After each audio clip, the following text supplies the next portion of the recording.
Welcome to the Rim Break Rodeo. We hope this video helps.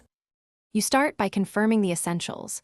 Make sure volume is up, do not disturb is off, and any mute switch is disengaged. Once done, open settings and go straight to sound or sounds and vibration, then tap ringtone. You want to see the current list and whether a custom file is active. If you have a custom tone, make sure it's backed up to files or cloud so you can restore it quickly. This prevents lost tones and speeds troubleshooting if something goes wrong. Now you pick the actual sound. You can select a system ringtone or tap Add/Choose from files to import a custom audio file. Make sure the file format is compatible, commonly MP3 or M4A, and keep the length within limits, typically 30 to 40 seconds. Longer files may be ignored.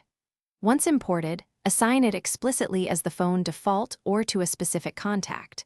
When you assign, test immediately with a call to confirm the device recognizes and plays the new file.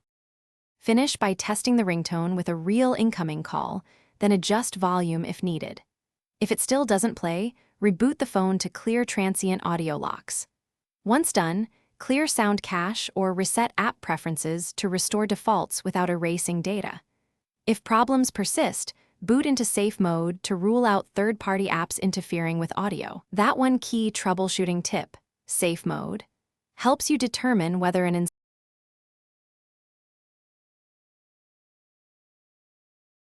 Thanks for watching. Consider subscribing if we helped you.